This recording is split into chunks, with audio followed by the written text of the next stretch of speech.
Thank you very much. Madam President, fellow Toastmasters and guests, you choose your timetable. Come on, Matt, it's your turn, my cousins yelled as I was fishing on the shore. I'm good right now, I said, as I watched my dad and my uncle pull my siblings and cousins up on skis. Matt, you gotta practice. It's okay, Matt, come on, give it a try. They all said, from the middle of the lake to all the way from the cabin. My parents had rented a summer cabin on Lake Toxiway with my Aunt Vicky, Uncle Jamie, and Grandmama and Granddaddy. You see, what they didn't realize was that I was watching. Out of the corner of my eye, I was watching. Each of them busted it. I mean, busted it many times too. I watched as they struggled to extend their legs properly out of the imaginary rocking chair starting position in the middle of the water. We had the luxury of learning how to water ski directly out front of our cabin. There really were too many of us to be on the pulling boat at the same time, so most times I volunteered to hang back and fish. And I was just fishing for whatever would bite my cricket. I didn't realize it until just a few years ago, but this little technique of sitting back, watching and learning until I knew it and I was ready, well, that's simply my jam. I blew them all away and left them speechless when on the next to the last day I said, okay, I'd like to give it a try. I jumped into the cold water and I put on these long skis on my feet. I grabbed the ski rope as Dad circled the boat into place. I held the ski rope handle and I bent my knees like I was sitting in a rocking chair. Got the rope between my skis. Go ahead, I yelled at Captain Dad. He gunned it and the old boat roared. You see, my siblings and cousins all had bruises all over their body and were sore all over.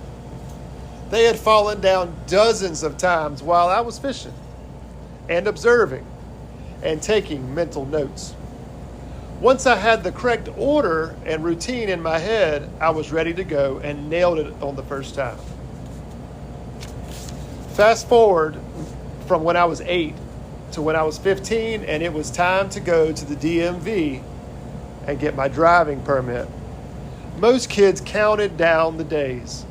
I waited. I quietly watched all my buddies get their license, come back to school, and tell me all about what they learned.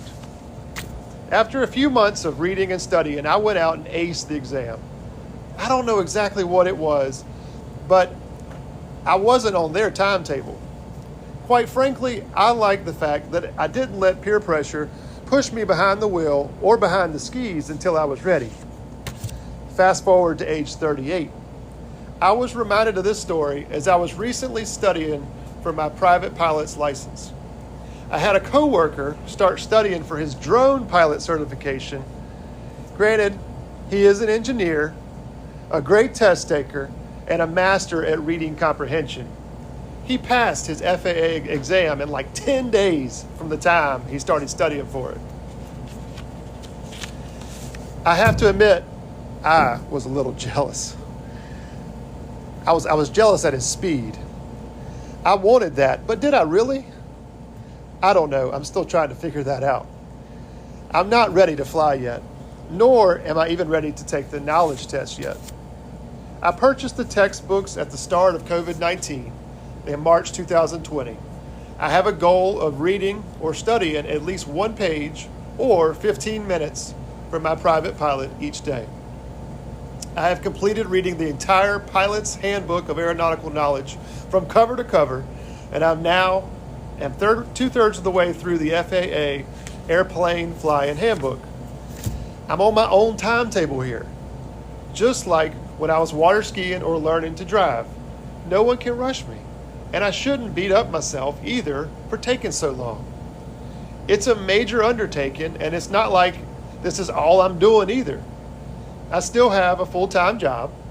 I still work out at the gym a few times a week. I still have a family that needs my time too. Oh, and I've started a blog and a podcast and a YouTube channel called Path to Warren to help document this journey and hopefully help fund this high-flying adventure one day too. If you have a hobby you are trying to master or a goal in life you are trying to reach, my experience says that you can't just push the pause button on life. I can't stop my full-time job.